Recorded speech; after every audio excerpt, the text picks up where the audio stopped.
બેની અને મિત્રો આપણા બ્લોગમાં તમારું સ્વાગત. હવે હું સુરેશ પરમાર, સિંગરનો કોમેડીવાળા. હવે તમને હું કહેવા માગું છું કે આની અંદર તળિયું નાખવાનું છે.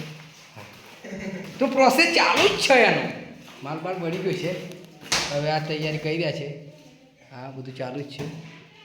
એટલે હવે અંદર આ બધું જો તમને કહેતો હતો ને પેલું રોડા કોકટ કરવાનું, તો પછી રોડા કોકટ કરીએ તો પછી એની અંદર આની અંદર રોડા કોકટ કરીએ પછી મટીરિયલ ઓછું વપરાય. તો ભાઈ પણ આ રોડા કોકટ કાચા પથ્થર ભાવ વધી ગયો છે, પથ્થર નાખી પથ્થર કાચા પથ્થર પર રોડા કોકટ કર્યું છે જો ભાઈ મિત્રો. તો પછી એને કહ્યું સિમ્પલિટીથી મટીરિયલ ઓછું વપરાય એટલા માટે. અને પછી માલ તો બની ગયો. પ્રોસેસ અત્યાર સુધીનો પ્રોસેસ તો ચાલુ જ છે, એ લોકોનું કામ તો ચાલુ જ છે.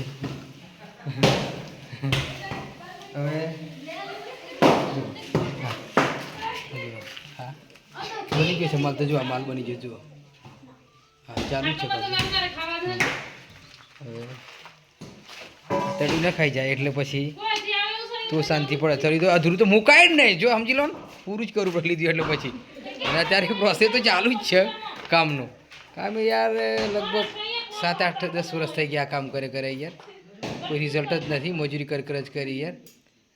તો પેલું આવી કે થોડા ઘડી 10 શું કેમ કહે છે માણસો ગળ્યા કહેતા જાય, થોડા ઘડી સમય નબળું પાત્રો સમય આવે પાતો યાર કોઈ સમય બદલાતો જ નથી. તો પછી શું કરવાનું એની અંદર, એમ કહેવા માગું છું તમને અંદર. તો સમય સારો સમય તો આવો જોઈએ ને યાર. મજૂરી બીજી વાત જ નહીં, તો પછી શું કરવાનું મારે કંઈ ખ્યાલ જ નહીં આવતો હાલ એની જોડે.